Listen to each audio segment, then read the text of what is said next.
বাংলায় এই মুহূর্তে নজর থাকবে, কারণ আজকে বাংলার মুখ্যমন্ত্রী মমতা বন্দ্যোপাধ্যায় তিনি বড় ঘোষণা করলেন গ্রুপ সি চাকুরিহারা, গ্রুপ সি এবং গ্রুপ ডি পদের যারা কর্মচারীরা ছিলেন তাদের জন্য বিশেষ আর্থিক প্যাকেজ ঘোষণা করা হয়েছে। মাসে মাসে তাদেরকে দেওয়া হবে আর্থিক টাকা। যোগ্য শিক্ষকদের ডিসেম্বর পর্যন্ত কাজ চালিয়ে যাওয়ার অনুমতি দিলেও সেখানে গ্রুপ সি এবং গ্রুপ ডি কর্মীরা যারা কাজ চালিয়ে দেওয়ার অনুমতি দেয়নি দেশের সর্বোচ্চ আদালত সুপ্রিম কোর্ট। তাই শনিবার ফোনে তাদের সঙ্গে কথা বলেন মুখ্যমন্ত্রী মমতা বন্দ্যোপাধ্যায়। সেখান থেকে তিনি গ্রুপ সি গ্রুপ ডি কর্মীদের উদ্দেশ্যে বার্তা দেন।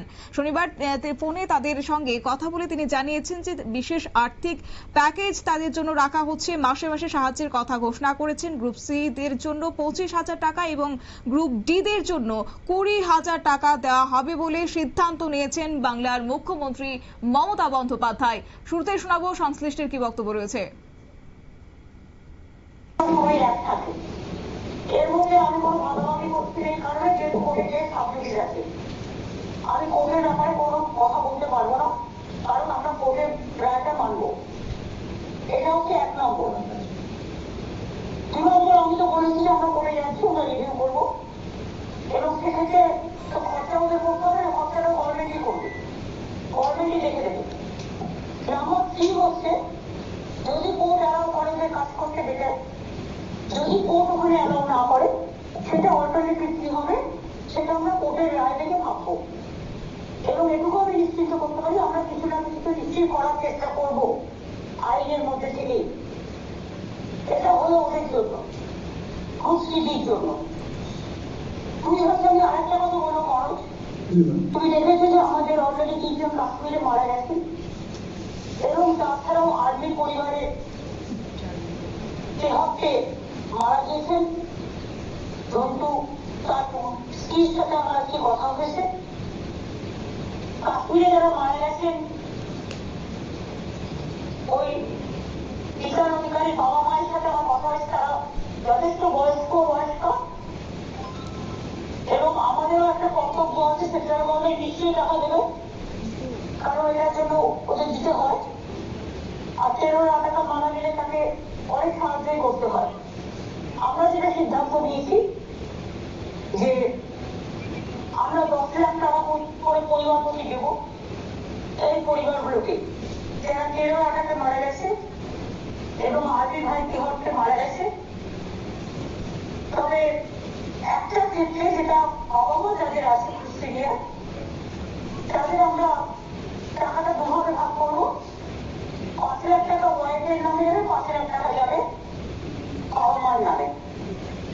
আর একটা যে বিচারের বাবা মা যে আছে তারা খুবই বয়স্ক, তার ছেলের পয়সায় ওষুধ কিনতে হতো।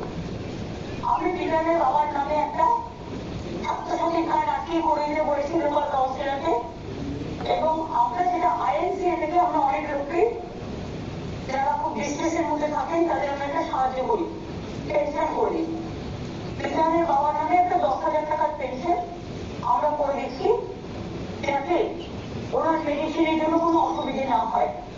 প্লাস 5 লাখ টাকা ছাত্রছাত্রীর কার্ড দিচ্ছি এবং বাবা মার নামে 5 লক্ষ টাকাও আমরা দেবো। পরিবার প্রতি 10 লক্ষ টাকা আজকে বিশেষ করে বলার ছিল, কারণ যারা মারা গিয়েছে তারা তো ফিরে আসবে না, কিন্তু তাদের পরিবার পরিজনরা যাতে ভালো থাকে এটার জন্য এবং মুর্শিদাবাদটা আমি নিজে গিয়েই দেবো, আমি তো নিজে যাবো। ওখানে 3টে পরিবার আছে, তারা 10 লাখ টাকা আবার পাবে, সেটা আমি নিজে যাবো, মেয়ে ফার্স্ট রিটার্ন তখন দিয়ে দেবো।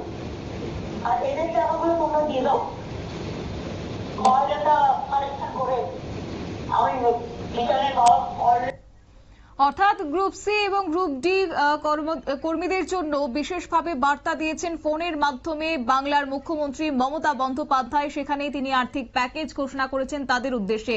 বিস্তারিত যাব, আমাদের সঙ্গে যুক্ত হয়েছে সরাসরি পশ্চিমবঙ্গ থেকে শান্তনু পান, আমাদের প্রতিনিধি। শান্তনু, কি জানতে পারছো? তোমাদের জানিয়ে রাখবো যে 26,000 যে শিক্ষক শিক্ষিকা সহ শিক্ষাকর্মীদের সুপ্রিম কোর্ট বাতিল করেছিল, সেই তালিকায় কিন্তু যারা শিক্ষক শিক্ষিকা ছিল তাদেরকে নতুন করে আবার বিদ্যালয়ে যেতে বলা হয়েছে, 31শে ডিসেম্বর করেছে এবং তাদের বেতনও দেবে রাজ্য সরকার, এমনটাই কিন্তু মুখ্যমন্ত্রী মেদিনীপুরের যে জনসভা সেখান থেকে জানিয়েছিলেন। কিন্তু গ্রুপ সি এবং গ্রুপ ডির জন্য কিছু বলা হয়নি। তো সেই জায়গায় দাঁড়িয়ে তাদের জন্য আবার নতুন করে রিভিশন ফাইল করা হবে, এটা যেমন জানিয়েছেন। পাশাপাশি বিশেষ প্যাকেজ ঘোষণা করেছেন মুখ্যমন্ত্রী মমতা বন্দ্যোপাধ্যায়। তো সেই জায়গায় দাঁড়িয়ে যখন গ্রুপ সি এবং গ্রুপ ডি যারা রয়েছে তারা কিন্তু কোথাও একটা আশার আলো দেখছে, এমনটা কিন্তু বলাই যায়। এই আর্থিক প্যাকেজ ঘোষণার পর যারা গ্রুপ সি বা গ্রুপ ডির পদের কর্মচারীরা ছিলেন তাদের পক্ষ থেকে কি কিছু জানানো হয়েছে? তারা কি এই আর্থিক প্যাকেজে খুশি? তারা এখন এইসব বিষয়ে কোনো প্রতিক্রিয়া দিতে চাননি, তবে মুখ্যমন্ত্রী যে তাদের পাশে রয়েছেন এটাই তারা জানিয়েছেন এবং মুখ্যমন্ত্রী তাদের পাশে থাকায় অনেকটা তারা খুশির রয়েছেন, এমনটাই তারা মনে করছেন। ধন্যবাদ। আপনারা শুনলেন আমাদের প্রতিনিধির বক্তব্য এবং একই সঙ্গে আজকে এই আর্থিক প্যাকেজ ঘোষণাতে কিছুটা হলেও স্বস্তি তারা পেয়েছেন এবং চাকরি যাতে বজায় থাকে তাই নিশ্চিত চায় মুখ্যমন্ত্রী যে বার্তা দিয়েছেন। আপাতত মানবিকতার দিক থেকে ভেবে মুখ্য সচিব শ্রম দপ্তর আইনজীবীদের সঙ্গে কথা বলে এই কথাটা তারা ভেবেছেন এবং ডানল্যাপের কর্মীদের 10,000 টাকা করে দেওয়া হয়, তাই সেই রকমের সামাজিক সুরক্ষা প্রকল্পে গ্রুপ সিদের জন্য 25,000, গ্রুপ ডিদের জন্য 20,000 টাকা দেওয়া হবে বলে জানানো হয়েছে। নিয়ে নিচ্ছি ছোট্ট একটি বিজ্ঞাপন বিরতি, সঙ্গে থাকুন।